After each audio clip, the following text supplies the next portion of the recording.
Today is May 18th, 2021. The Board of County Commissioners meeting will convene. It's after 9:30. Could we rise for the invocation by Reverend C.J. McGregor?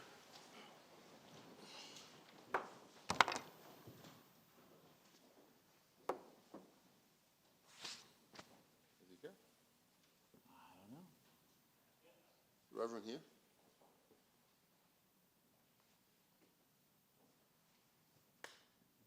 Drum roll here or what? No. You want to improvise? Sure, thank you. If we can bow our heads, please.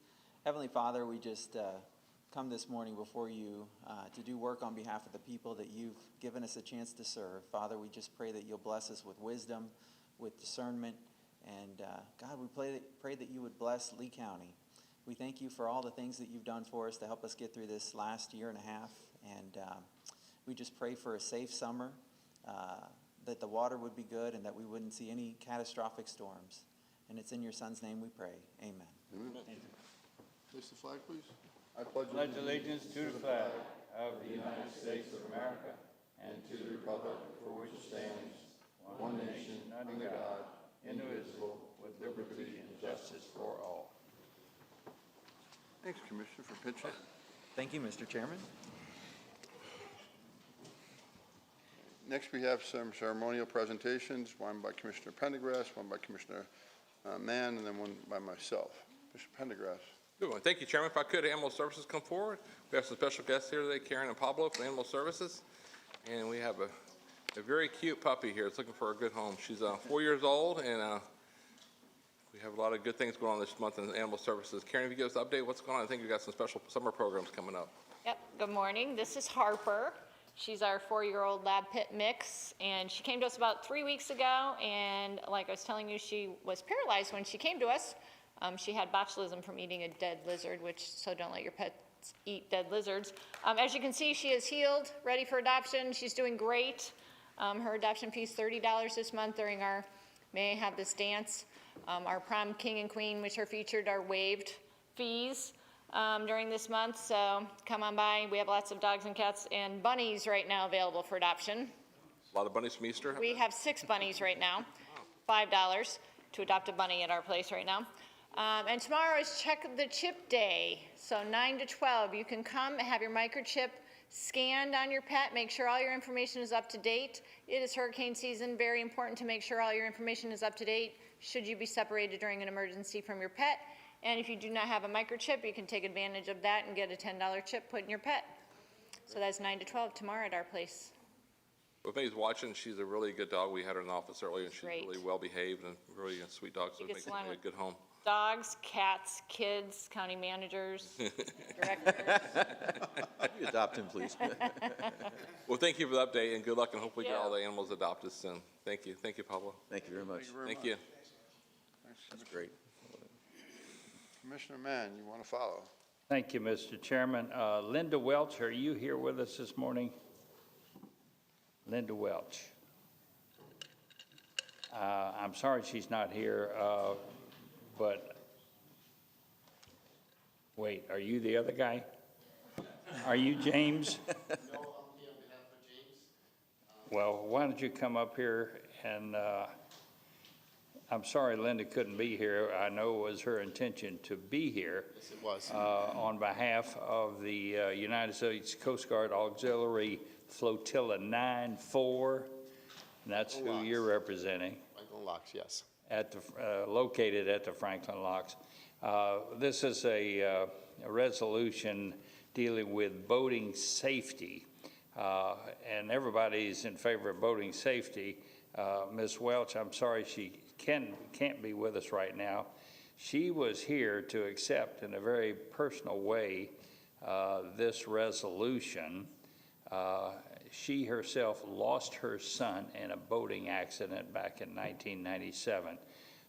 So she still goes around trying to, even through her own tragedy, trying to point out that boating safety is no accident. Excuse the pun, but since tens of thousands of Lee County citizens owns boats, and every year we still see more tragedies right here, it's appropriate that we take a moment and speak to boating safety. Whereas recreational boating is fun and enjoyable, and we are fortunate that we have sufficient resources to accommodate the wide variety of pleasure boating demands on Lee County's navigable waterways. And whereas not knowing or obeying the navigation rules or nautical rules of the road, drinking alcohol or taking drugs while operating a boat, or choosing not to wear your life jacket when doing so are all examples of human error or lack of proper judgment. And whereas one particular boating behavior that can reduce the number of boaters who lose their lives by drowning each year by approximately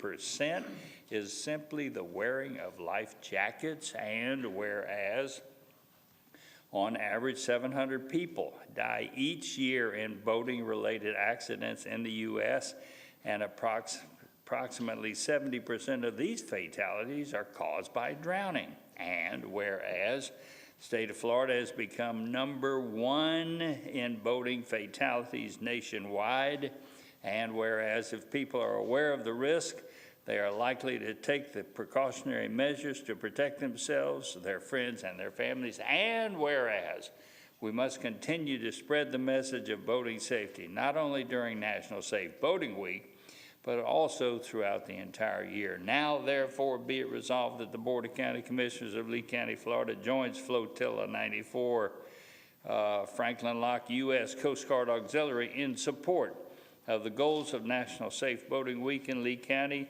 urges those who boat to wear it and practice safe boating habits by declaring May 21st, 2021 as Lee County Wear Your Life Jacket to Work Day. And I'm sorry I didn't wear mine today. Duly executed this 18th day of May by our chairman, Kevin Ruane. Thank you for standing up here and speaking on behalf of something that ought to be taken for granted, but is not. So thank you. Now look, we're going to take your picture, and then you can say a word or two.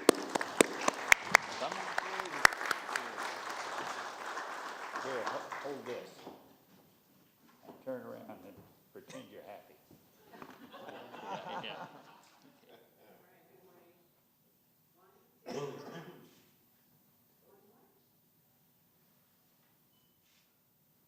Thank you. Now, would you say a word on behalf of the auxiliary, please? On behalf of Flotilla 94, Franklin Locks, we'd like to thank you for this recognition, and we strive to always open free boating classes to those who need to learn and teach it. We have those classes on a regular basis, and also they also offer free boat inspections for the safety of your boat, and we'd like to extend that always at all Coast Guard auxiliaries. They have that for the public, and thank you so much again. Thank you very much for being here. Thank you, Mr. Chairman. Appreciate it. And the last presentation will be mine. It's for the members of the Southwest Chapter of ABATE of Florida Motorcycle Club. Robert Rebel, how are you, sir?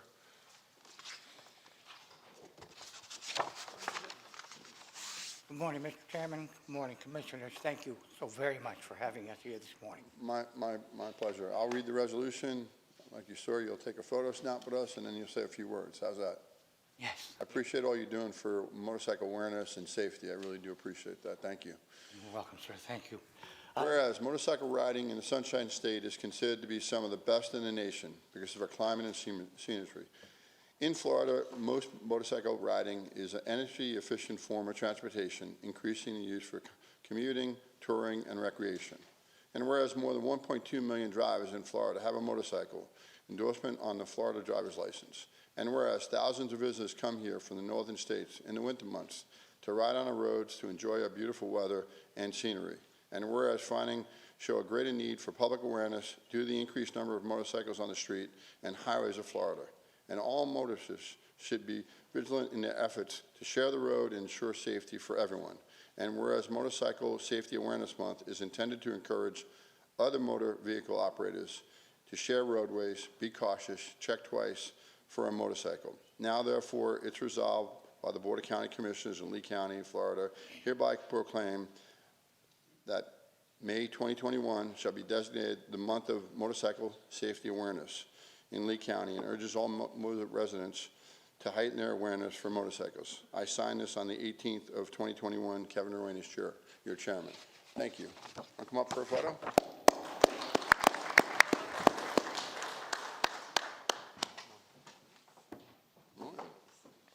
Thanks for coming. I really appreciate it.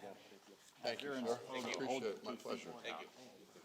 Hold your two fingers out when you do the photo. You do that on the bike, the left side, yeah. Oh, thank you. Thank you. All right, we have 1, 2, and 3. One more. Thank you.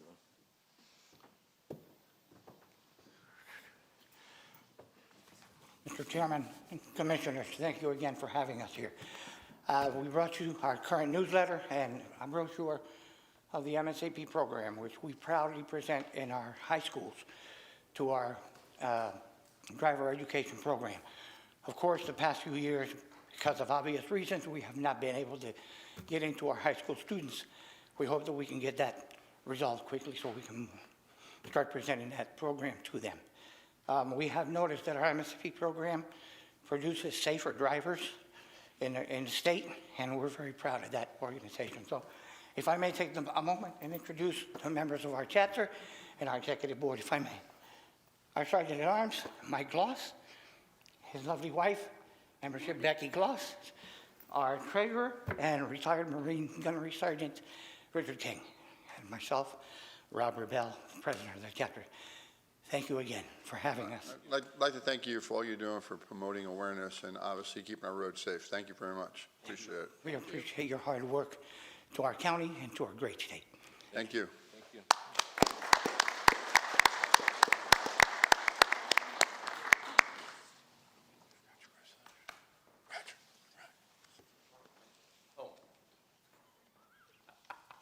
Most important thing. Very important. Thank you, sir. No problem. My pleasure. Sam, is that Ms. Welch? Thank you. Ms. Welch, Mr. Chairman, if I may, Yes. the lady I had mentioned to, she was a little late getting here, but I just would like for her to step forward and be recognized. This is Linda Welch, who lost her own son, whom she has a picture of. Linda, if you come and just turn around and show the people.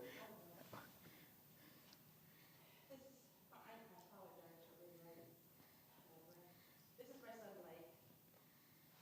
He was 16 and almost 16 and a half years old. And he wasn't in a boating accident. And had he had his life jacket on, he still would have knocked his head before he went into the water. But it would have helped them find him faster. Because, he went, but we miss him. He had an older sister and a brother, and mom and dad. And not a day goes by that I don't think of him off the floor. So I thank you for this, not only for Blake, but for thousands of other men, women, and children who don't know the rules. And I didn't know the rules. I didn't even know if he was going out on a boat that day. I thought he was going to do something else with his friends because it was 3 years his day. So I went to work one morning and never saw him again.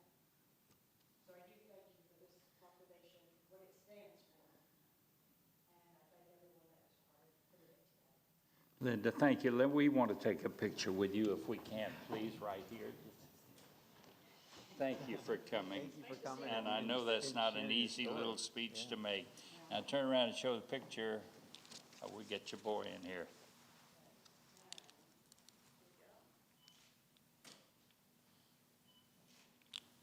Thank you so much for coming.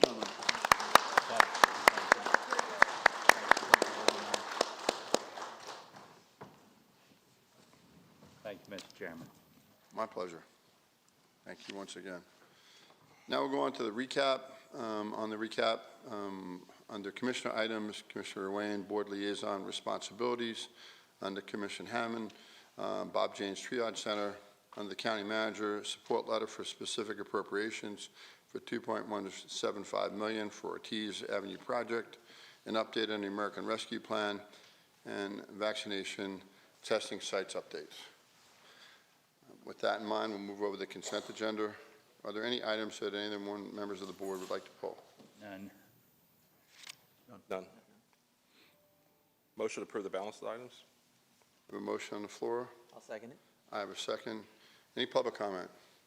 Seeing none. Any other discussion? Seeing none. Any opposition? Seeing none. Passes unanimously. We'll now move on to the consent agenda. County Manager. Thank you, Mr. Chair. Administrative item number 1, ask you to adopt a resolution of necessity for Littleton Road widening. Would ask Mr. Clemmons to come to the podium and present the item. Morning, Commissioners. Robert Clemmons, County Lands. This is a request to adopt a resolution of necessity for the Littleton Road widening project from Corbett to US 41. On February 21st, 2017, the board awarded a contract to AIM Engineering to prepare a roadway alignment study for the future widening of the roadway from Corbett to 41. The report was completed December 2018. The preliminary report contains information that outlines the purpose and needs for the Littleton Road widening from Corbett to US 41 and includes analysis to the relating to alternatives, safety concerns, environmental impacts, cost estimates, and long-term planning. 3 alternatives were considered. There was the no-build with only routine maintenance being performed over a 40-year period of time, a 3-lane alternative, which includes 2 11-foot travel lanes, a 12-foot center lane for turning motions, a curb gutter, 6-foot sidewalks, and 4-foot bicycle lanes. The minimum width additional needs was from 0 feet to 24 feet, and the third alternative was a 4-lane alternative that included 4 11-foot turn lanes, a 15.5-foot median, 6-foot sidewalks, a 4-foot bicycle path, and a minimum of 92 additional feet needed for this alternative. Safety concerns: the purpose of the transportation improvement project is to reduce congestion due to projected future levels of traffic, provide safety travel conditions, decrease emergency response times, add bicycle and pedestrian facilities, and improve traffic operations in the area. Environmental impacts for each alternative included potential impacts to surface water, wetland areas, protected species and habitat, and the elevation of potential, or the evaluation of potential contamination sites along the corridor. The cost was also considered in this study. As of 2018, the no-build was a 0 cost. The 3-lane alternative was $14.3 million. The 4-lane alternative was $31.2 million. Long-range planning for the population in this area of North Cape Coral and North Fort Myers is anticipated to continue to increase in the coming years. The widening will improve system continuity, safety, and better accommodate future traffic volumes. Based on the engineering report and staff's recommendation, on January 15, 2019, the board approved the 3-lane alternative with on-road bicycle lanes, 6-foot sidewalks on both sides for the widening from Corbett to US 41. The road widening project has been designed in accordance with the board's discussions or decision on January 15, 2019. Any questions? Any questions from the board members? No questions.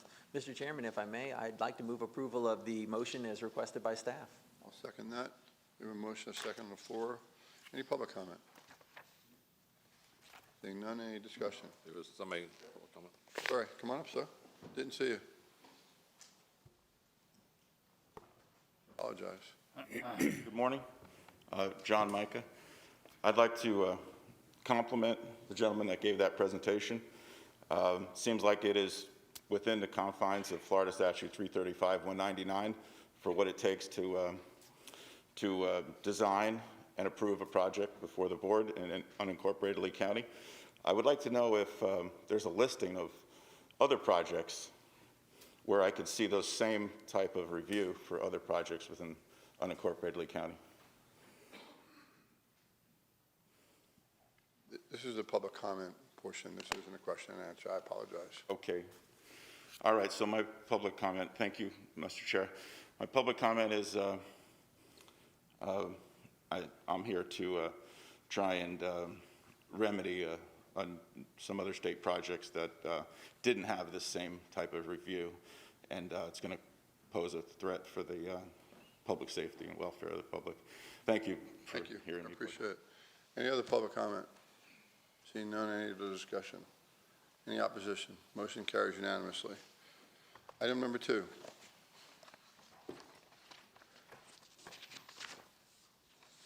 Thanks, Mr. Chair.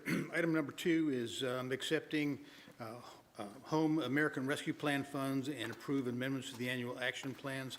Mr. Moore to present the item, please.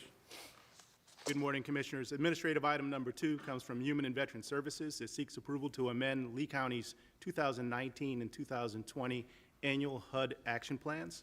It also seeks approval to accept roughly $3.8 million in HUD home funds received through the American Rescue Plan. The American Rescue Plan home funds will be programmed for rental assistance and case management, as well as housing acquisition and rehab activities. The action plan amendments will ensure the timely expenditure of funds that will be used for nonprofit capital and infrastructure improvements, as well as increasing outreach capacity to support efforts necessary to address the impacts of COVID-19. The amendment also creates a CDBG acquisition, rehab, resale activity to increase affordable housing stock. If there are any questions, we do have staff available. Any questions for Mr. Morrow? Go ahead. Mr. Moore, will this come in one lump sum, or will the payments be split? Most likely one lump sum. It takes a few months before the allocation actually gets to us. Okay. Thank you. Mr. Chairman, if I may, one of the things I wanted to do is compliment our staff on what a great job they've done with the homeless issues that we've seen here. I've talked with many people in the homeless community who said they've never seen a situation turn around as fast as it has started to turn around in our community. And so I think they definitely deserve a big thanks and appreciation from us for their hard work. Thinking about the homeless problem and the populations that we serve, we took a great step in helping out the families who needed a place to go temporarily while they awaited their rapid rehousing unit. There are folks in the homeless population who we are going to succeed very well with, that we're going to get on the path to self-sufficiency by increasing their income and getting a roof over their head and getting them treated for their problems. There's also another population, I think, of folks in the homeless community, though, who are maybe so severely have a disability that would preclude them from being able to get to self-sufficiency, or maybe a medical problem or something like that, that would preclude them from being able to get to self-sufficiency. And so one of the questions I wanted to ask today for our staff is, with some of this money and some of the resources that are now coming to us, what can we do to help that population that may never be able to go through all of our steps and all of our programs and reach self-sufficiency? Commissioner, I appreciate that question as well as that point. One of the deficits that we have currently is housings for individuals and families that have a need for affordable and supportive housing. And by that I mean they have longer-term needs, behavioral health issues, that wraparound service is probably needed more than just the 1 year that rapid rehousing might provide it for them. Currently we have a partner in Castle. They're probably the only partner here locally that's actually addressing the need for that type of housing. And luckily they'll be adding 90+ beds in June. However, as we look through the Connect list, there's so many others that need that same type of supportive housing. So we would look to use some of the money in this particular allocation to address that particular need. Okay. And that's something, Commissioners, I would support. I think, it would be inhumane to let folks continue to be on the streets if they truly are going to need this kind of supportive living. And so as we look towards using some of this money, I think that's one of the options I'll be interested in. One more comment. thank you for bringing that up. We many times talk about facilities, buildings, rooms, and so on and so forth. But I think the wraparound services that have been put into this, allows us to look at issues holistically, but also individually. And I think those personal and are critical to people moving along the path that you've said. So thank you. Thank you, Commissioner. And Mark, I appreciate all the information. It's been a pleasure to work with you. And, I think we need to look a little bit further into the future. We have a temporary situation that obviously is going to pass by quickly. Wraparound services are there. I came from a community that looked a little bit further. And certainly I'm trying to work with a lot of the mayors that have come to me and talked about this specific issue. How did you do it? Why did you do it? We had the privilege of spending about an hour yesterday together going over that. And it's not only a situation where we evolve from a temporary situation to a more permanent, but it also, it incorporates a lot of the wraparound services needed to obviously give them the long-term stability and give them an opportunity to stand up. So I applaud for what you did, and I'm happy to see more dollars consistently, addressing this issue. So thank you very much. Appreciate it. Chairman, I move approval for the item. I'll second it. Motion and a second on the floor. Any public comment? Yes, come on up, sir. I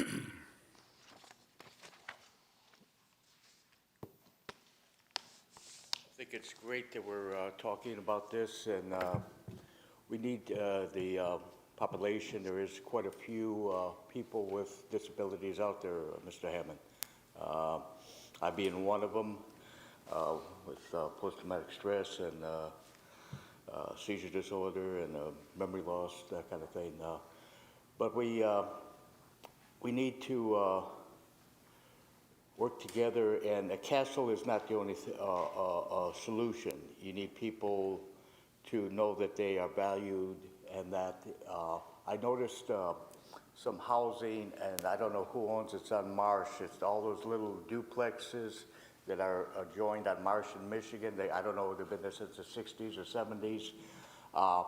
It's like 2 units. You got it's almost like a park setting. You got a gazebo there where people do the cookouts. There's a lot of older people. I know people with disabilities that stay there.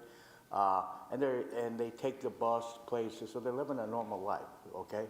Not to say Castle isn't is a good program, but a lot of these places are way out. This is centrally located.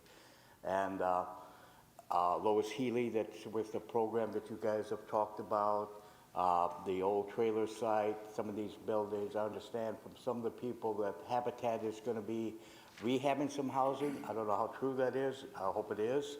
So if we all work together, I'm glad to pound nails, tie myself to the thing, since I do have a seizure disorder, and we'll make a better world. We need housing. I have a payee that manages my money, so if we can get into something.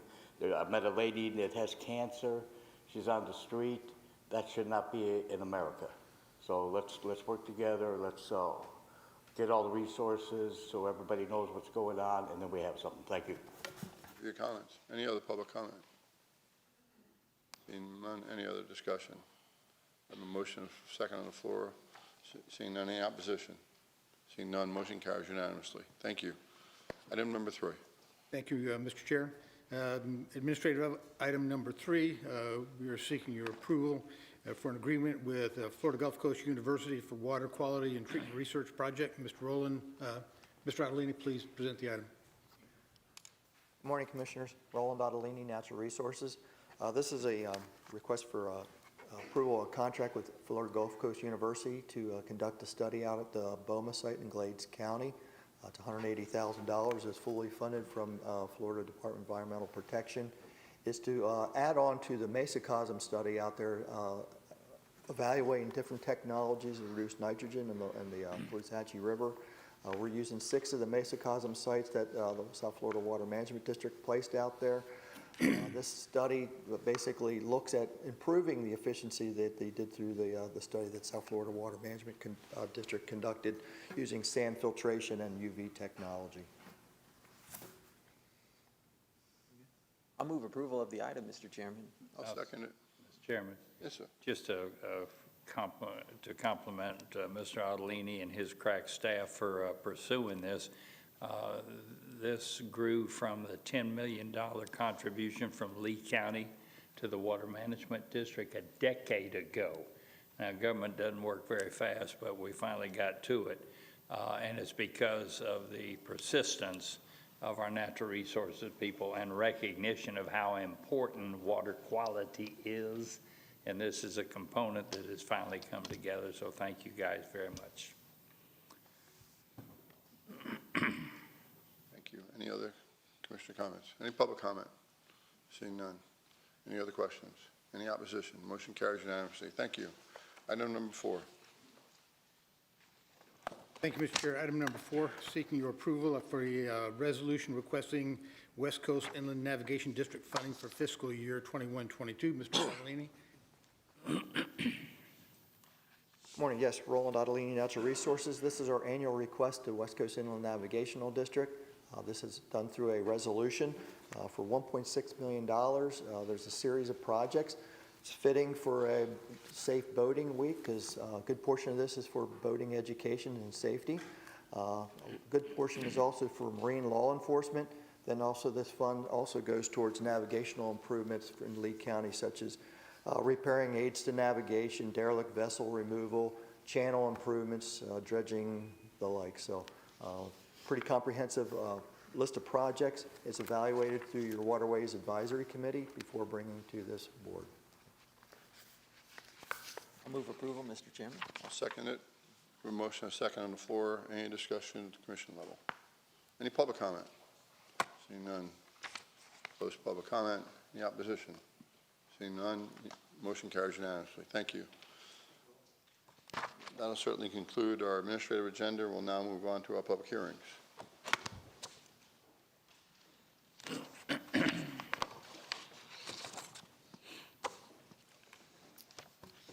Good morning, Commissioners. I'm David Halverson with the County Attorney's Office. I have your first 2 public hearings this morning. I'm providing the affidavits of publication to the clerk.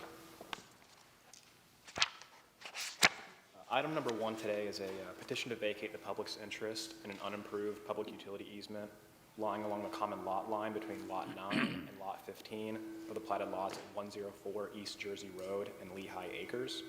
If there are any questions, I'll be happy to answer them. I'll move the item. Second.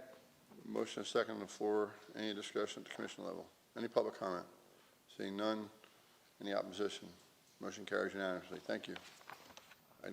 Item number 2 this morning is also a petition to vacate the public's interest in unimproved public utility easements lying along the common lot lines between Lot 14 and Lot 13 and Lot 14 and between Lot 14 and 15 of the platted lots at 2706 13th Street Southwest, Lehigh Acres. If there are any questions on this item, I'll be happy to address them. I'll move it again, Mr. Chairman. Second. Motion and second on the floor. Any other discussion? Any public comment? Seeing none, I'll close public comment. Seeing no other discussion, any opposition? Motion carries unanimously. Thank you. Thank you. Item number 3.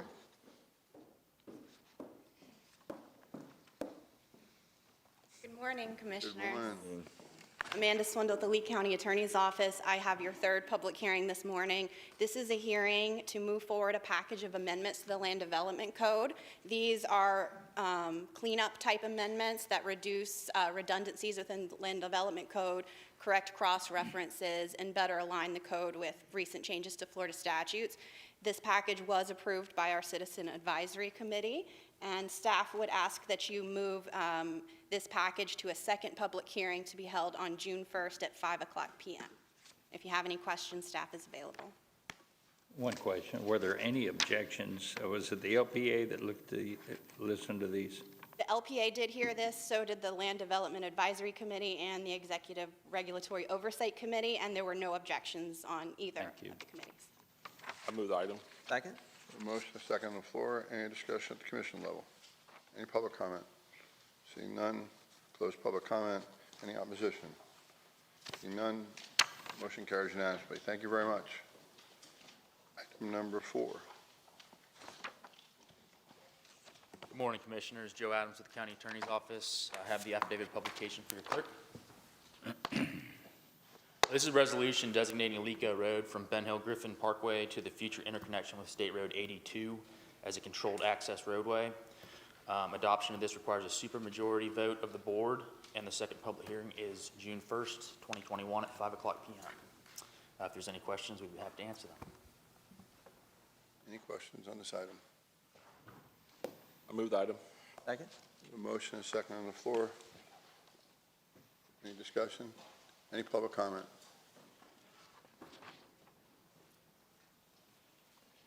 Good morning. For the record, Neil Montgomery. I'm here on behalf of Benderson.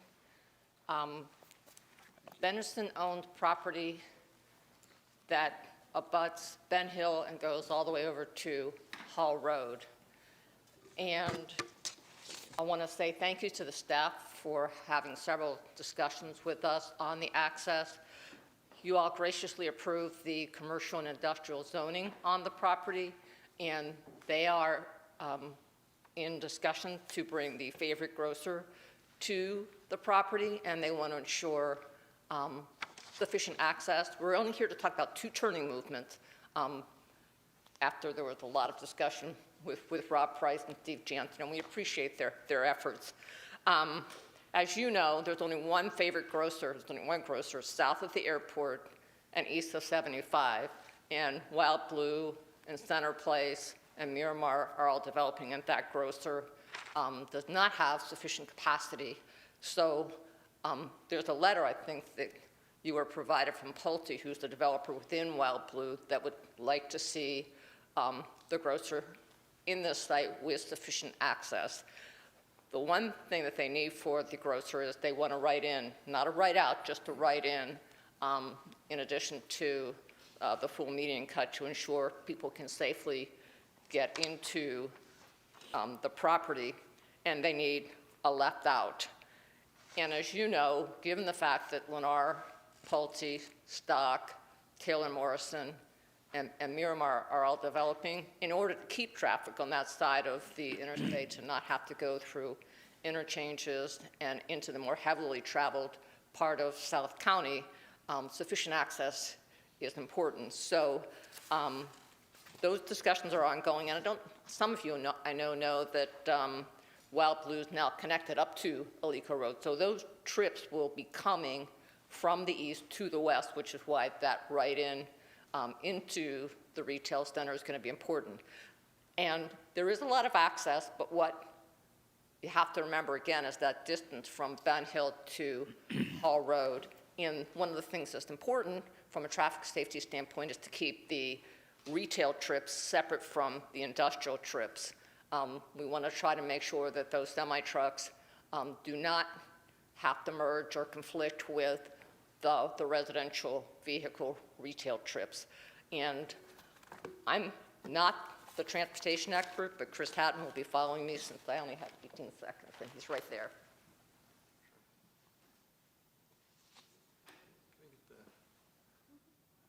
The PowerPoint that we loaded on earlier, do we know?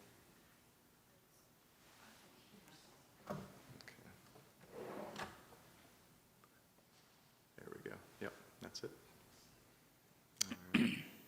I'll flip to starts. This is my name is Christopher Hatton. I'm a registered professional traffic engineer with Kinley Hornet Associates. We've been conducting traffic studies for this Benderson site. Specifically, we're talking really about the commercial node here on the northeast quadrant there at Ben Hill Griffin and Alico Road.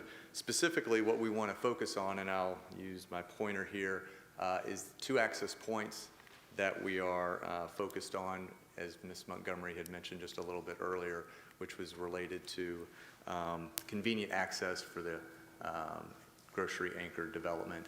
This is a kind of an overview, but I'll skip trying to write to specifically to the details.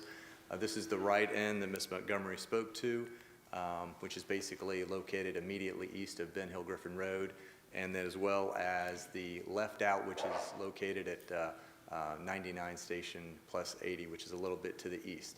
As Ms. Montgomery said, we've been working with staff. We appreciate the access that was allocated, if you will, along Alico Road, but specifically for where the majority of the traffic is going to go, which is going to be in that northeast quadrant. We think it's important for these two specific movements, mainly for the right end only, to provide that convenient access to be able to get folks into the commercial node. This shows it best off, I think, if you see here. Basically, we're requesting that green arrow, which is a right and only. We would actually perform or develop a right turn lane there.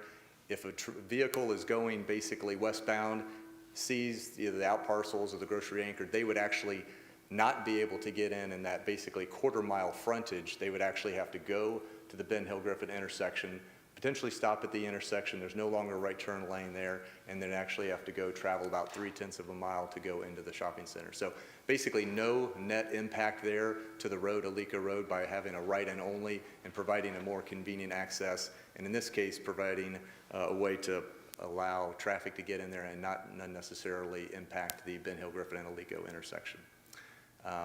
Also importantly is what we're requesting is a southbound left out at the driveway immediately to the east. And as Ms. Montgomery said, the main issue here is to be able to provide for the residents that are east and south on Alico, specifically the safety issue, which as you see here, what we are requesting basically is a southbound left out at driveway 2. Right now, it's the only left out to be able to have a travel east is basically where you're seeing a potential future signal over there at the driveway to the east, which is basically about 7/10 of a mile to the east. So being able to travel the traffic, be able to get out to 2 would be able to get a significantly over half-mile less travel distance to be able to get onto Alico Road. So that is what we're requesting for driveways 1 and 2. Thank you. Thank you. Any other public comments? So if I could ask staff, the county manager, a question, please? Sure.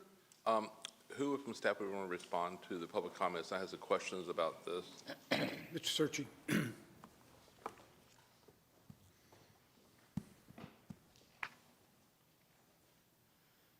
Good morning, Commissioners. Randy Searchy, Lee County DOT. We've been working with the Benderson Group for 6.5, 7 years, negotiating the access points along that property. We had to get going on the Alico project, so 3 or 4 years ago, we entered into an agreement, paid $1.5 million for the frontage, and the access points were set in the agreement. We're happy to meet, and as recently as last month, they came in and we gave them another turning movement on here. Without having development orders, it's hard to know exactly what they're going to put in there. I think the agreement stated at the development order time we can review it again. We're unlikely to grant the 2 movements that they're requesting. We do not want to grant them then. They'll be detrimental to the safety of the Alico Road, traffic congestion and safety, especially when we connect to 82.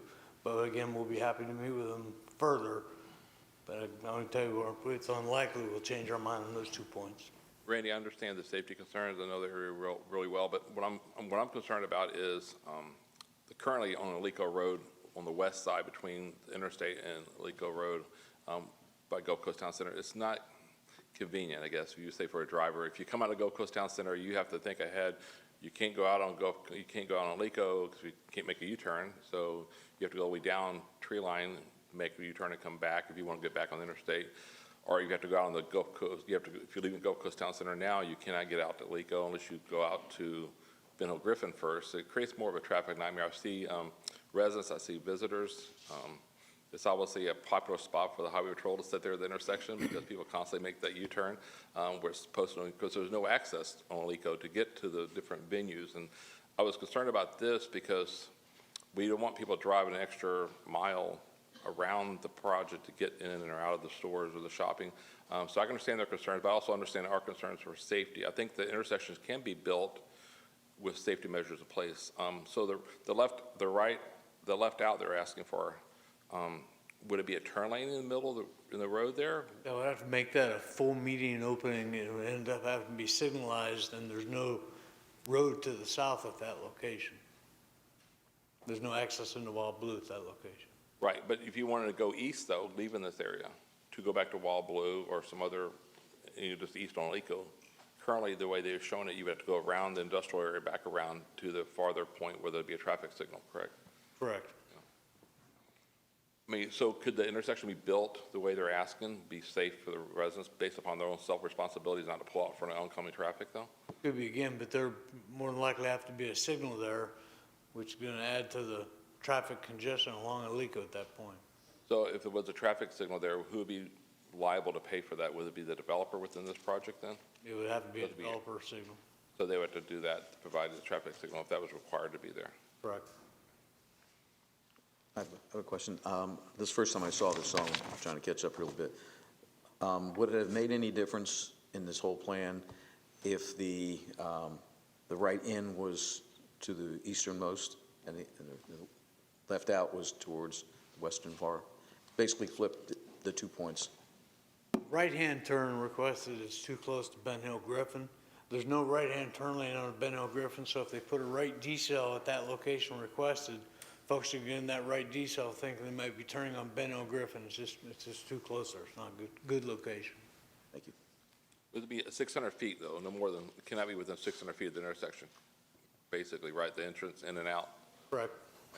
So it could be 650 feet away from Ben Hill Griffin. That would be accessible then, correct? Again, without the development order Right. and seeing what they want to plan, that they haven't produced that yet, we don't know what. So the item before today, though, the way it's written, though, they would not be able to have either one of these access points the way it's written currently, though. That's correct, and I can only let you know, they have 6 or 7 different locations, 6 or 7 rights in, 4 left outs along that stretch there already.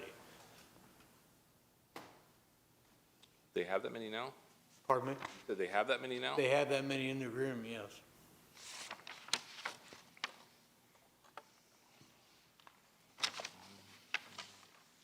Mr. Chairman, if I may ask a question too. So there's a settlement agreement here? Yes. Could maybe somebody on our legal team explain to me what happened? How did we end up in a, like, settlement agreement and lawsuit, or how did that work? Mr. Chairman? Yes, sir. This is part of the acquisition process for right-of-way to perform the Alico widening project. As Mr. Searchy indicates, we did work extensively with the property owner to negotiate the access points that are listed in that agreement, as well as the payment of approximately $1.5 million for the right-of-way. So basically, from the county staff's perspective, the developer received what they bargained for. As Mr. Searchy pointed out, we do not have a development order on the table to know exactly what their development plans are. And I would also point out that even the developer's own traffic consultant used the word convenient access, not required or anything above that standard. Again, this is a plan. At such time as a need were to be established, the plan could be revisited. But at this point in time, I think we would respectfully request that you set the public hearing for June 1st at 5 p.m. And if necessary, we can have further discussions between your staff and the developer between now and June 1st. So let me summarize what I think I heard you say. We basically paid $1.5 million for the right-of-way and came up with a settlement and determined exactly what was best. We have what isn't a development order yet in front of us, and we'd like to potentially, or what I heard, potentially consider this without a development order. Is that a summary? Would that be accurate? Yes. With the asterisk, if I could, because I don't want to lose this point, the developer received the benefit of their bargain in that settlement agreement. They're back asking for more without the benefit of a approved development order. But today, we're just setting the hearing for June 1st, correct? That's correct. That's our request. By then, hope we could maybe iron out the whole issue about the in and outs, because I just understand the convenient as far as, and I'm sure they're looking at it that way, but I'm talking about for the future residents have to, and consumers are going to go there and try to go to those places like it is currently now in Alico between Bill Griffin and I-75. It's not convenient. It's not safe because people drive and make U-turns illegally. So we're trying to make it more user-friendly and accessible. So I would support it in the future if it had those access points more, but I wouldn't want to create another nightmare like we have now in Alico between I-75 and Bill Griffin. So. Understood. Do we have enough time between now and June 1st to look at this again? Yes, absolutely. Okay.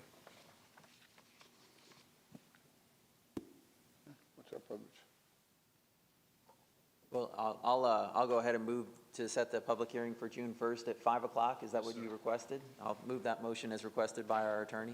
I have a motion and a second on the floor. Has to be 5 o'clock? Regrettably, yes, sir.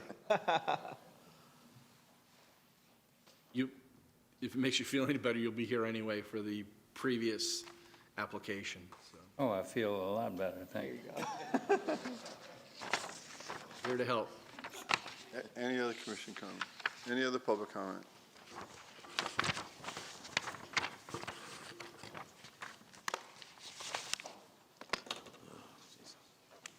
Thank you, Board. John Micah. I'd just like to commend the county and all the commissioners for really spending some time and really reviewing that project like I wish the State Road 80 projects were. And I would request that you respectfully review the same access and so forth issues. Just because State Road 80 projects are state-run projects, they're still not outside the confines of Florida Statute 335-199, where the board should have approved the project. So thank you for your time, Board. Thank you. Any other public comments? Any other Mr. discussion? Chairman, one last clarification, if I may. The item before us here is simply to designate this corridor as a controlled access corridor. And somehow we've gotten a little complicated by the developer coming in and wanting to negotiate with us through this process the entrances and exits. And it strikes me as the wrong time and place to be having that discussion, especially when there's no development order in front of us. So all we're doing is just setting the next hearing. And I hear us saying that we'd like to have this issue resolved before June 1st gets here. I don't feel that obligation, especially without the development order. So I'm supportive of letting the process just move on. Am I saying that incorrectly? Mr. Chairman? No, sir. When I said that we would meet with the developer's representatives, it was just that. I cannot represent to you that we will have a resolution in hand that would be acceptable to both parties. I can commit to you that we have met extensively with the developer to this point, and they're simply asking for more. But we will meet with them nonetheless and see if there's new information that they would like staff to consider as we reconsider our position. But I cannot commit to you that we will agree with their request. Commissioner, I don't disagree with anything you said. I think the board is moving forward with this public hearing. Obviously, at a public hearing like this, we're trying to understand the points of view. As I tried to summarize, there's not a development order in front of us, so it's kind of hard to negotiate. We paid already $1.5 million for that. So to your point, I think you are on the same page. And I think the board is. Any other discussion? Any objections? Motion carries unanimously. Thank you. Item number 5. Good morning again, Commissioners. For the record, Amanda Swindle at the Lee County Attorney's Office. I have your 5th and final public hearing this morning, and it has been duly advertised. The sole purpose of this hearing is to amend the Gasparilla parking ordinance to prohibit overnight parking of buses and recreational vehicles at county park facilities. If you have any questions, staff is available. If there's no public comment, I'll move this one. I'll second it. Motion is second. Any public comment? Seeing none, I'll close public comment. Any other discussion? Seeing none, any opposition? Motion carries unanimously. Thank you. That'll conclude our public hearings. We don't have any walk-ons or carry-ons. Commissioner items. Commissioner Mann. No items. I have a nomination appointment. Mr. Hammond. Thank you, Mr. Chairman. I do have one commissioner item today. As I mentioned, I've had some great meetings with the folks out there at the Salvation Army who are our partners at the Bob James Triage Center. One of the requests when Roger and I went out there and toured the facility that the folks from the Salvation Army made to us was they would love to see a new name for the Bob James Triage Center, something that more conveys to their clients the mission of the Bob Janes Triage Center. They have made a lot of really positive changes out there to make it a more beneficial situation for the clients that they serve. And, you know, it really is our gateway or our pathway to permanent housing for folks who are finding themselves struggling with homelessness. And so the only caveat that I think any of us would want to include is that the name still has to include Bob Janes somewhere. But could we give direction to our staff today to develop a new name to be brought back for approval for the Bob Janes Triage Center, something that more reflects the mission of that facility? I agree with you, Commissioner. I mean, I certainly am new to the board, so when I went over there, triage didn't honestly really reflect what I thought we were able to achieve there and offer there. So I agree with your thoughts. And the Salvation Army is in favor of this, so redress this? They actually asked for it even, yes. Okay, perfect. They're great partners. Yeah, I support anything, all it has Commissioner James represented in it. Would you prefer a motion, sir? Yes, sir. Okay, I'll make that as a motion then. And included in my motion is that Bob Janes, the commissioner's name, does have to be somewhere in there. Yep, we understand. And I'll second that. Motion is second on the floor. Any public comments? Seeing none, I'll close public comments. Any other discussion? Seeing none, motion carries. No opposition. Thank you. Thank you, Mr. Chairman. That concludes my items. If you all would indulge me for a second, I have two letters I'm going to pass. If you could pass one to Commissioner Mann, yourself, Commissioner Pendergrass, pass one to Commissioner Sandelli for me, as well as yourself. And then there's a proposed letter that I wrote to Colonel Kelly. Sure. And pass those, if you wouldn't mind, thanks. So the first letter is from our governor, who publicly recently came out. So just for some point of reference, on May 7th, the Army Corps of Engineers has been working for a couple-year process on LOSIM. We, Lee County, through our Public Works, through our Natural Resource Department, went out and decided that it would be in our best interest to hire modelers to come up with the best models, so all the stakeholders from water, from LACO would benefit, east, west, and obviously water supply. With that, there was 4 models or plans that were presented by the Army Corps of Engineers on May 7th. None of the plans were acceptable whatsoever to Lee County, anyone on the West Coast, and slowly but surely, you know, it started to become rumblings. I met with staff and had an opportunity, and there was certainly some urgency. There's only going to be a very brief period of time between now and when LOSIM is going to be finalized, and right now there's not a model that the West Coast can live with. We went out of our way, quite frankly, to spend a great deal of money to have modelers, to work with natural resources, to try to come up with probably the only tool that's going to be available to us in the toolbox until some of these infrastructure projects come online. So I took the liberty to write a letter, and I sent it and passed it around to you all. I'd like approval of that. The governor then went and came down to Lee County and met and certainly spoke about this very issue, the Lake Sum 2 to 2.23. Higher than it has been, it almost resembles 2013, which would be, if it parallels that path, it would be devastating to the hospitality industry that's barely coming back from the pandemic. So I'd like approval to send this letter out, if I could, by the County Commission. I sent it out with some of the contents on what had transpired at the Army Corps of Engineers meeting. It was really staff's craftsmanship in putting the letter together with me. It was their assistance that I greatly appreciate and bringing the urgency to me. So I'd like that to go out, if that's okay.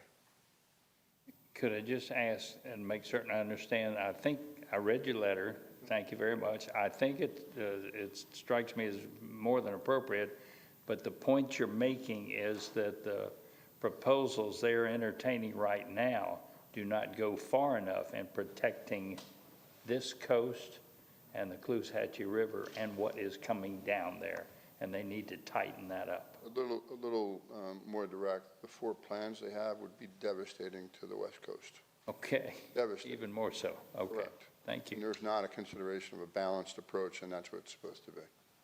Amen, brother. I work with Colonel Kelly. I am the governor's appointment, both DeSantis and Scott, to the South Florida Ecosystem Task Force. So he and I spoke rather adamantly about this issue, but I wanted to follow up with a letter. I did speak about, the expertise we had. Many municipalities here on the West Coast believe in it. There are partners in the modeling. They participated in the planning. So we used expertise to do this. So I just wanted to make sure the board would be comfortable with such a letter. Thank you for it. My understanding, the letter has already been sent? No, it hasn't been fully sent, no. Okay.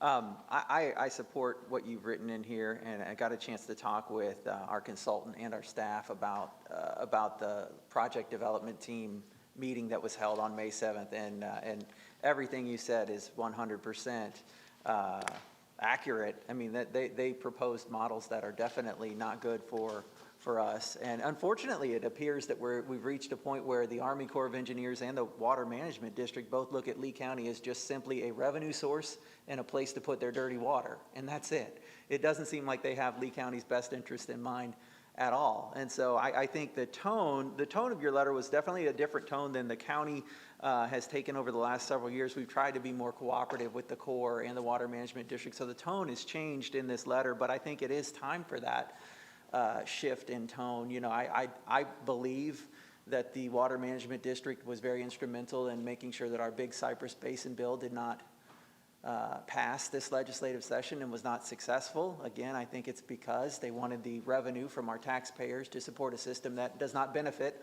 those taxpayers. And so I'm definitely disappointed with the posture of both the Water Management District and the Army Corps after seeing these proposals. And I think the reason why is because Lee County hasn't made enough noise lately. And so, Mr. Chairman, I'd like to offer my support to your letter. I'd like to also offer my support to the idea of, can we add, since LOSOM, the Lake Okeechobee System Operating Manual, is literally going to be the way they manage the lake going forward. And this process is going to last between now and October of 2022. Could we insert a placeholder on our agenda to discuss the LOSOM project and whatever water quality developments happen, especially as we start to head into this rainy season, more regularly on our agenda so that we can empower you as our chairman and our spokesperson liaison on this issue with the board's full backing and support as you take our message forward? So I was going in a similar direction as you, Commissioner. I believe this has urgency, and I believe, to your point, perhaps the West Coast, from all its elected bodies, from our Congress down, haven't been nearly as active whatsoever. Since then, I've had discussions with Congressman Donald's office. I've talked to the entire delegation. Certainly tried to get the other cities involved and much more engaged. There's a lot of advocacy groups that are involved. We're probably late to the game, and I think we're shocked in just the way this modeling situation was going on. I've had some pretty extensive conversations with both Drew Bartlett and Chauncey Goss, who I worked with in a former life. So I do agree with you. Really, the thought was that, and to try to give some type of flexibility. My concern is a couple-fold. I wanted some clarity on liaison responsibilities, who does what. I want some clarity because we're going into the wet season, and we're going to break in some time in the very near future. And perhaps we might have a tropical storm. Perhaps we might have some issues. There might be the ability to have to talk to the Army Corps. There might be some advocacy we need to do. And I agree, the tone of the letter is one that, when I consulted with staff, thought we need to be a little bit more aggressive. And it was staff's recommendation and the modeler's recommendation, quite frankly, to be a little bit more aggressive because our passivity, if that is such a word, has not gotten us to where we would like it to be. So I'm concerned of what do we do with this come now, and we're going to break in a couple of weeks. And if we have some releases, do I call a special meeting? Do I gather everybody together? What actions cannot take? And I want to make sure it's in the spirit of this. But when I wrote the letter, in my newness to this board, we went out and hired modelers. We went out and paid them for their direction. They came back and said, these 4 examples are just horrible. We need to do something. I made the assumption, my incorrect assumption, was that we already made a policy decision on having experts do our modeling, and this was just a conveyance of that message. That's really what the letter was about. So there's been, yeah, there's some newness to me. I've written letters regarding this. I think constituents want to be aware that we are engaged, and I had the liberty of writing this letter on my behalf. What I didn't want to do is not be part of the, you know, and have I as in a team. I wanted, you know, the residents to know that we all feel this way. And I just happen to be the liaison, no different than some of us on different groups. And sometimes we do things in an orderly fashion. We represent, I was just at the County Coalition on Friday. We spoke about water. We spoke about some of these specific items. We spoke about the IDS. And there's a lot of things that we did. And where I'm a little bit confused, what appears, in my opinion, and it's my opinion, to have a double standard, is I said quite a few things at the coalition meeting representing water. And I'm there speaking on behalf of the county, or that's the way it's perceived, and yet I'm going to say some things that I think are necessary in the spirit of what we're doing, yet I don't have your all consent. So I'm at a meeting representing Lee County and saying, so one of the things we said was we need to consistently stay on top of the IDS schedule and not have any more movement and continue to advocate for funding for it. That's not necessarily something I brought to this board, but I think it's consistent with where our mission has been and where we're going, but yet I said it verbally. And that's exactly why I think we should talk and communicate more often about water at the meetings regularly, so that you understand where all of us feel on the water issue, so that you can easily convey that.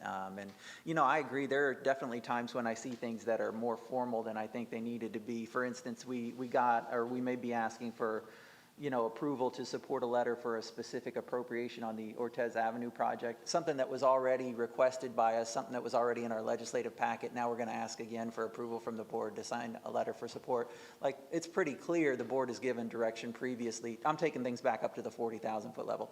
The board had previously given approval to support that project. So really no further approval should be necessary to support a project that we've already supported. But if there's new policy, of course, I think that's something we should all discuss before we move forward with it on any liaison position. And I think that, yeah, communication, especially on LOSOM, as it edges towards the final process here, if we talk about it more regularly, then everybody will know how everyone feels about it. I guess for my own education, we took a position on modeling, and our modelers said this was the situation. How is this policy different than the Ortiz policy? I don't think it is, yeah. I think the tone was different, but I don't think the letter or the policy is. And the way I interpreted, you know, when I quickly was trying to put it together was, it was my understanding we took and employed people for the modeling. So the tone may not necessarily represent the board. Yeah. Okay, and you know what? That's a fair, that's a fair assessment, because, you know, you might, and you have an opinion, anyone on this commission, to think I may be too aggressive. But I will say I do support the tone, because especially now, I got a chance to do some homework, and I thoroughly support the tone. And I appreciate that. This is, you know, as all you know, I mean, there's a couple of things I ran on, and water's been something that I've been involved probably as long as anyone on this board, maybe a little bit longer, except with the exception of Commissioner Mann. Down there, and it's one where, you know, I have the privilege of serving on a task force that has the federal and the state and the local, and I have the privilege of working with the Colonel Kelly. So the interesting thing about the South Florida Ecosystem Task Force, it's a federal task force, so there's no sunshine at all. You have the ability to pick up the phone, and I'm like, Colonel Kelly, I mean, I'm confused. We're trying to come up with a model that's supposed to be consistent with East Coast, West Coast, and water supply. The last 2 years, we've managed the lake. No one has lost out on this. We've had perfect situation. Almost, we had 0 releases until October last year. We're 2 feet higher. What are you going to do come August when we have a tropical storm? Are you not going to release water to the West Coast? Well, I can't promise you that. I said, well, you're not doing anything to help me to get to that point. And moreover, haven't we restored the lake to 83% at this point in time? Can we not hold an ounce more of water up in the lake? He said, no, that's where we have operational flexibility. I said, well, I'm going to really press you to use your operational flexibility that the West Coast doesn't get water this winter, this wet season. I'm really concerned about the pandemic we just went through, and the hospitality not only got a right and a left cross, but they got a knockout punch. They're barely coming back, and they can't afford to go through this. So sorry to be on my soapbox, but I'm just trying to, along with you, Commissioner Hammond, the urgency of water. I couldn't agree more. This is a situation that's going to be very delicate. And I want the citizens of Lee County to know we, as a group, as a collective body, for months have been concerned about this. We went out in advance thinking to come up with a model is. We tried to do everything we could to come up with a balanced situation. And our models address the current situations we're in, where everybody's going to get, some water, both west, both east, and south. And we're going to come through this situation with a win-win-win for all parties, and not necessarily what seems to be the only place water is going, or the majority of water is going west. So I just wanted some clarity on it. I wanted to have some direction. And I'm really concerned about this summertime as we go into this summertime that we may not necessarily meet. And what do we do between that June 15th or June 20th to August 2nd if we need to do something? And what I don't want to do as a chairman is call an emergency meeting to send a letter out to say, okay, or call up, Colonel Kelly, because if this letter is aggressive, the first time we get 10,000 CFS, I can tell you, this was calm. Yeah. The one thing I wish, and maybe I'd love to hear from the other commissioners too, if you're interested. So it sounds like we have our staff created some modeling and some information on what we'd like to see the Lake O, how we'd like to see that whole system managed. I haven't seen any of that information. I would love it. I don't know if the other commissioners want to be briefed on it, presented at a workshop or something like that, so that again, we all know what the county's position is on water and what models we're hoping to support. I mean, I think that's reasonable, what I had the liberty of doing, getting briefed. And, it's been an issue that I have an advantage that you all don't have. I'm on a task force, and I get reports directly as a result of being on the task force. But I think it's really appropriate that you all get briefed. I don't know if a workshop is necessary. What I'd like to see is a briefing, because the calendar is going to run kind of tight between now and when we break, and I don't know if we can get a workshop in there with other things that are on the calendar, but I'll turn to you, County Manager. Thank you, Mr. Chair. Commissioners, maybe it's a good idea, let's start with briefings, and we can get on that right away. We have all the information, and so that's an easy step one. And then if you decide you'd like to have a workshop, it wouldn't have to be on a Tuesday. We can do it any day of the week. Okay. And at your pleasure, if you think that's necessary. Yep, I'd be happy with the briefing, and totally support the letter, Commissioner Wayne, and thank you for being there and doing this, because like you've been a champion for this for many years, so I definitely support what you're doing. And I know you mentioned in July we don't have 2 board meetings, but I think last July I still had 66 meetings that month of July, so still here working. So I know that some people like to say that we're off for the month of July, but we're not off. So when the media reports that, we're still here working, so I can still be brief in July and we can still meet anyway. But just want to make sure, because it is important to all of us. But we've heard this for many years. It's the same dialogue. I like the new tone, because I think sometimes it is frustrating. We feel like the water management or the Army Corps doesn't really care. They hear us, they don't really care. I think they care, but then they go back to the operational schedule to say this is what we have to go by. But again, you've had those conversations with the colonel. I've had them before with the prior colonels, and it's very it's unfortunate, because it appears they don't care, because if they did, why don't they make more effort when during the dry season to relieve that pressure off the lake? Commissioner Mann, you've been hearing this for the last 40 years, so it's the same thing. It's going to be hot, it's going to rain, the water's going to turn green, even though there's no releases, because it's 92 degrees outside today, and it's just going to happen. It's Mother Nature taking place, but we don't need any extra releases from the East Coast and also from north of the lake, where it's coming from. Mr. Chairman, just a couple of follow-on comments. I totally support the letter, the tone of the letter. We've been through this before. We don't want to go there again. You mentioned also the comment of urgency. That's probably what I feel the most. There's an urgency here. I come from a different community like you do. Doing studies and putting it on the shelf, we have to be very careful of that. So anything we can move along, whether it's internal discussions, whether it's follow-on letters, urgency to me is primary. Because we don't want to find ourselves in this position And I appreciate your comments. I can tell you staff has not only done a great job internally, but externally by hiring professional modelers and have had the ability to talk to many people. We're late to the game, but our advocacy is going to be the difference between what occurs this summer. Our advocacy will be the difference on how this model comes out. And although it may be late in the ballgame's not over. And I can assure you that from the Congressman's office down, there seems to be a new heightened level of awareness and engagement, and the whole delegation certainly has committed to me that they'll be engaged. I've had some privilege and conversations to talk to, our staff and talk to Colonel Kelly on a regular basis to have some just urgency to this. So, I just think we continue to do so. And Commissioner Pendergrass, I know that we are all working here. What I didn't want to do is, as someone new to this, is call a special meeting in July for this very reason. And I think as long as it stays within this spirit of modeling releases, LACO, there's some basic parameters, and I'll certainly look to staff's direction. It'd be no different if I asked Roger to do it, to say, okay, what do we go about it? Ironically enough, after a discussion, it was staff's first draft of this to be as aggressive as it was.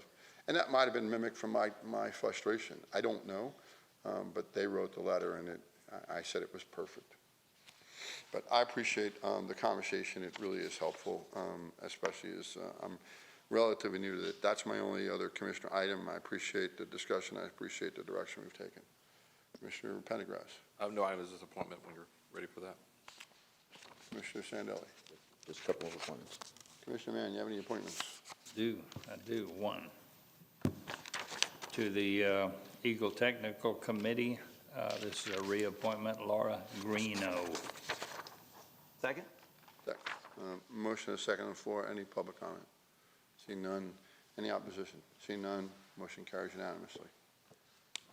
Mr. Chairman, thank you. I have two new appointments of Holly Smith to the Tourist Development Council and Lori Sisson to the Alabama Grove Area Lighting Unit. And then I have a reappointment of Michael Myers to the Eagle Technical Committee. I'll second that. Thank you, sir. Motion is second. Any discussion? Any public comment? Any opposition? Motion carries unanimous. I have two new appointments and one reappointment. I'm Marianne Mills to the Gat Island MSBU. I Cameron Faraz to the Gat Island MSBU. And I have a reappointment by Ian Connell to the Community Action Agency Neighborhood District. Move the item. Second. We have a motion and a second. Any discussion? Any public comment? Seeing none. Any opposition? Motion carries unanimously. I have one new appointment, Chairman, Carolyn Johnson, the Community Action Agency Neighborhood District.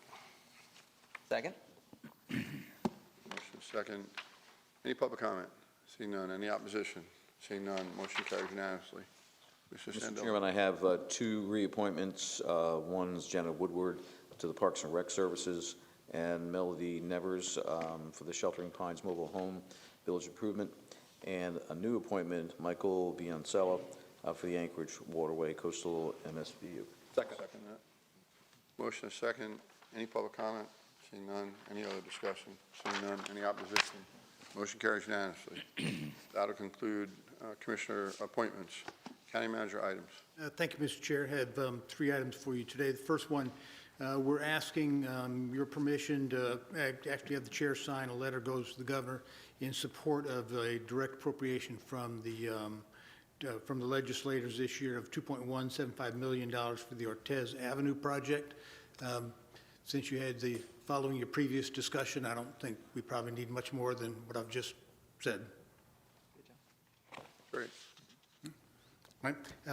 Item number two, would like Mr. Salyer to give you an update on the American Rescue Plan. As you know, Lee County's share of those dollars is going to be about $149 million, and the Treasury has issued some preliminary guidance, and there's a process that we're going to need to follow. So I would ask Mr. Salyer to review what the information that we have so far. Thank you. Good morning, Commissioners. Yes, last week, beg your pardon. Excuse me. So we have been waiting on guidance from Treasury, as you know. They did issue an interim final rule last week that governs the recovery funds. The rule was published in the Federal Register yesterday, and a 60-day comment period now extends until July 16th. The rule does provide that physical recovery funds can be used for a few things. I'll just enumerate them here.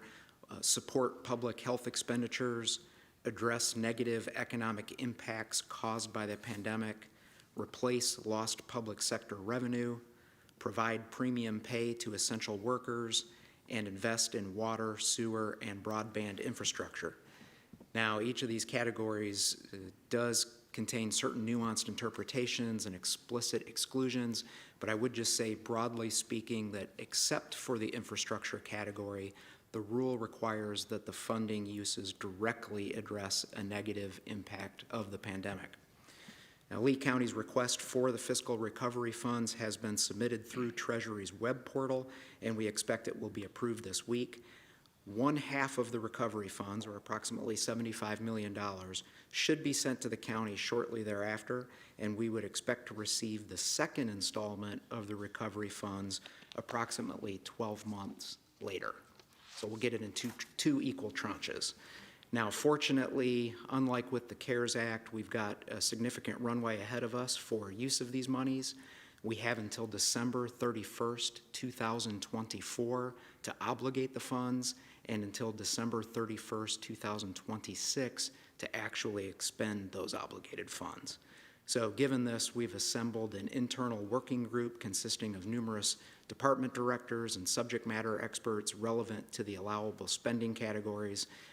And this group will help us formulate options for your consideration as we interact with you to discern the community priorities for these funds.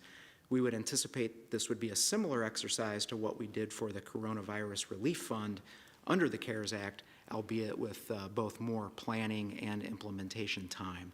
So we'll have a better chance to engage you more often, more frequently. And with that, we'll try to answer any questions you have about these monies. Questions? I think it's a little premature. I look forward to your updates. Thanks. Very good. Thank you. Thank you, Glenn. Thank you, Mr. Chair. And Commissioners, last item today would ask Ms. Brady to just give you an update on COVID vaccination testing and vaccine sites. Just give you an update. Good morning, Commissioners. First, I'd like to give you some information specifically on the vaccination and the testing sites. The vaccination site at Sears will be moving to the normal FDOH Lee County clinics. The last day at the Sears site will be June 18th, 2021. The Lee County Department of Health will be moving their clinics moving the site to their clinics on June 21st. The testing site at CenturyLink, which has been managed by the Florida Department of Emergency Management, has notified the county that this site will be closing as of Sunday, May 23rd. Now, for the data, total number of vaccines that have been given in Lee County is 611,011 doses, which represents both first and second doses. Total number of vaccines to date that have been given specifically by the Lee County Department of Health have been 217,538 vaccines, which includes efforts at RSW, the Edison Mall, plus numerous outreach events. The current 5-day positivity rate is 6.26%, and the Lee County Department of Health continues to sponsor events to help provide vaccinations in underserved communities. Now, as far as communication efforts, the county will continue to work with Angela Smith and her team from our local DOH to coordinate messaging on our social media platforms, as well as other media outlets as it relates to the moving of the vaccination site and the testing site. Information on our local vaccination efforts can be found at our website, leegov.com/COVID-19/vaccine. Information on the state's vaccination efforts, as well as Lee County and state data, can be found at www.floridahealth.gov. Thank you. Question?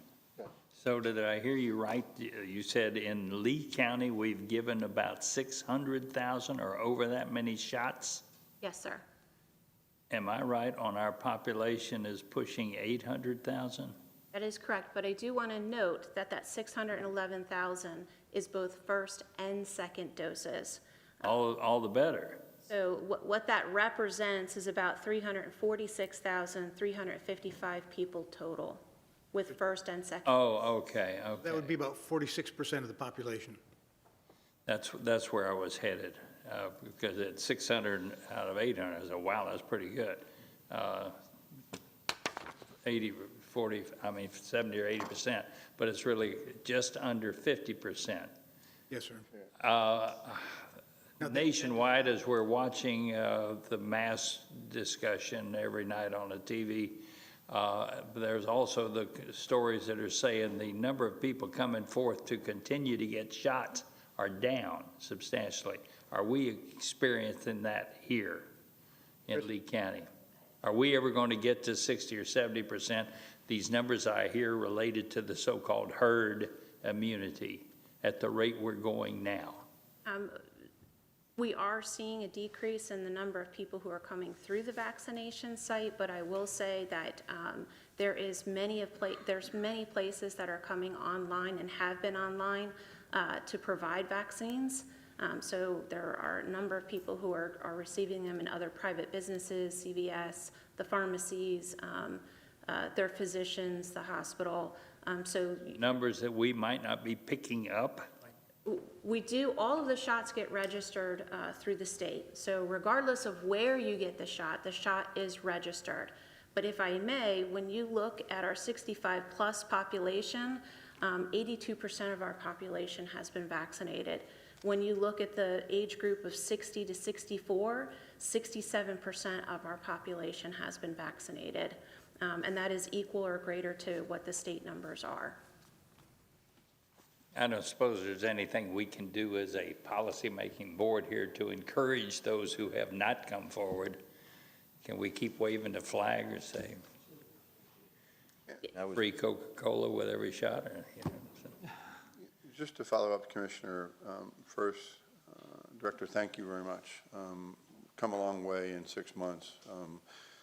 It certainly was the talk of many conversation pieces, and certainly all received a lot of emails. And where we started and where we are today, it's a miracle. So thank you for all the hard work you've done. Thank you to the Department of Health. I think really what's going on, Commissioner, is we were really one of the main sources of distribution. Now it seems like every pharmacy, local and big, every hospital, every doctor's office, they all have them. So in the 200,000+ shots that DOH has administered out of the 600, you now understand the masses are out there administering the vaccines. So it's almost any place you can go. I was in CVS over the weekend. Over the loudspeaker, they indicated if you need a vaccine, we have them available. Come back and see us in the pharmacy area. We've got the horse, though, that's been led to water, but I just think not drinking like they need. Oh, there's an awful lot of places out there. The good news is we've protected the people that want them. The good news is that in our older population, we lead many counties in getting administered, and that's what we were most concerned about. That's who came to us and said that. So as a policymaking board, staff has made a great job, and they've done a great execution in making this happen. So thank you again. Sure. The resistance of some to not get vaccinated is a little befuddling, but I think we took the position right from the start with masks that we educate people as opposed to mandating it, which we chose not to do, and I think that was correct. We've done some great work with some of our video work on different subjects within the county, and I'm seeing more on that on TV with other people doing the same thing. I don't know if we've considered doing an educational piece on our video piece that goes out, maybe fill in some of that gap to get people to rethink it or to step forward. So, Yeah, Mr. Chair, Commissioners, though, one segment of the population that we haven't talked much about, and that is the most recent approval by the Food and Drug Administration to administer vaccines to children. And I think it'll be interesting to see how many people in Lee County have been vaccinated by the end of the summer and before school starts. I know there's a large push on the part of Department of Health to get the kids vaccinated. And Commissioners, as you all said in different ways, we really are awash with vaccine in Lee County. Every place that is approved by the state to administer vaccines, they're now giving them. There are no lines. People can easily get those. I would really like to thank, first of all, the board for giving us the latitude to do the work that's been done over the last year, and with your help, in a lot of the conversations you've had with other local leaders, and then to the senior team and the Lee County staff. This is a project that crossed all department lines. We had employees from every department who helped with this program. And Mr. Chair, to your point, it is amazing to see what it's like today compared to where we were 6 or 8 months ago, before we had the RSW site. And I got to tell you, in all the years I've been doing this kind of work, I've never seen an operation this complex go so well in such a short period of time. So thank you to all involved, and I'm in awe of your skills. Thank you. Any other comments? Any other issues? That's all I have today, Mr. Chair. Thank you. County Attorney? Nothing further today, Mr. Chairman. Thank you. Any public comments? Seeing none, I'll close public comments. This afternoon we have, I'm sorry. You're in the dark back there. I apologize. Am I too early, though? I was told I would be called up. I filled out a card. I didn't know. Come on up, Mr. Miker. You filled out a card, and no, go to the dais. I'm sorry. Your card just was for public presentations, so you've come up a couple times. I didn't know where that was applicable to. No problem. I filled out a card to fill out. Yeah, I have your card. Thanks. I supplied 5 copies of Florida Statute 335-199. Am I in the right place, or am I too? Absolutely. Okay, all right. Do you all have the copies I supplied of Florida Statute 335-199? I've memorized them all. Just go ahead. Memorized. Okay.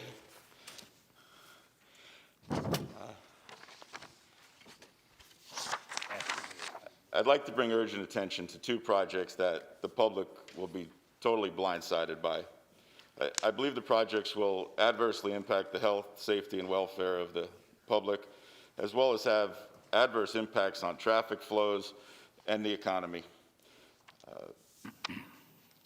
I would like permission if I could walk on to during the workshop this afternoon, so Mr. Search, you can be there to provide an expert opinion with respect to transportation engineering.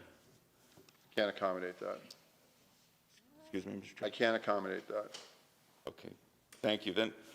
Then finally, I will respectfully request that the BOCC request to the Florida Department of Transportation to pull financial projects 429823-1 and financial project 435341-1 from the 5-year work plan for obvious safety concerns and the fact that they weren't reviewed, that the public was never notified of them, and the board never reviewed them, and they didn't, our underserved community didn't receive the same treatment that some more core communities received for these projects.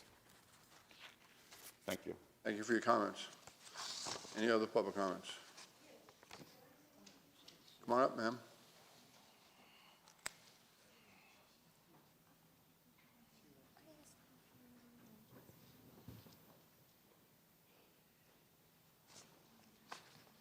You need this? Sure, I'll get it from you. Good morning. My name is Jasmine Miller, JD. I just want to read a definition to you. According to the Oxford Encyclopedia of Social Work, homelessness is formally defined by the United States government as when a person lacks a fixed, regular, and adequate nighttime residence, and if they sleep in a shelter designated for temporary living accommodations, or in places not designated for human habitation. So I want you to pay attention to the last part. places not designated for human habitation, meaning you can be in a place and if it's not safe, you're homeless still. Have a great day. Thank you. Any other public comments? Yes, ma'am.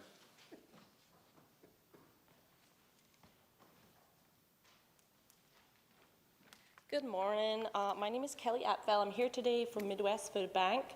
I'm really here today just to say thank you to the commissioners. This year, as we're all aware, 2020 was a crazy year working for a food bank in Lee County. We really had to take on our action against the fight against hunger. However, with the CARES money that we were given $700,000 to our Florida division. And I just wanted to come here today to let you know how that impacted your Lee residents. In 2020, in our food relief efforts, we took $1 and turned that into $36 worth of food, supporting 84 not-for-profit partner agencies throughout Lee County. That means your local churches, your veteran supports, your homeless shelters, your schools, your soup kitchens.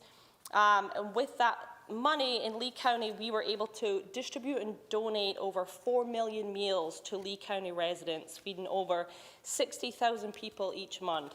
And that's all just from Midwest Food Bank Florida Division alone.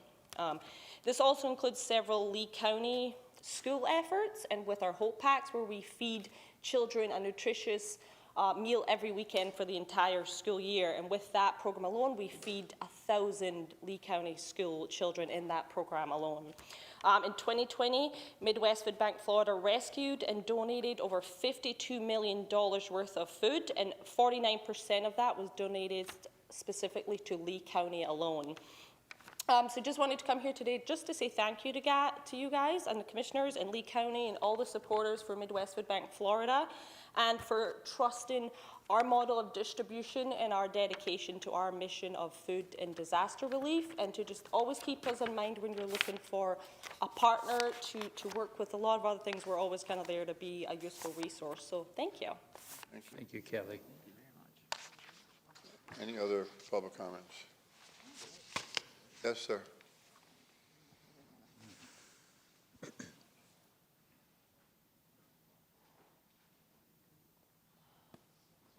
Yes, I'd like to state that, yes, Midwest and Harry Chapin do a lot of good in the communities. I myself will be helping tomorrow go to Harry Chapin. I help with Midwest from time to time through St. Martin's, the Porous. So the need, and they do a lot of good work. So I'm going to kudos to them and everybody that is out there helping. And I'd be glad to partner if we can get some places to, as bases to redistribute food. Like I said, we need housing, but we also need emergency food places. And I myself, take food to people from the different banks that are homeless. So if we can get some housing, we can do more in the community. Thank you. Thank you. Any other public comment? You already spoke, ma'am. I'm going to close public comment. We do have a workshop this afternoon on CIP at 1:30, and we'll be meeting there. Meeting's adjourned. Thank you, Mr. Chair.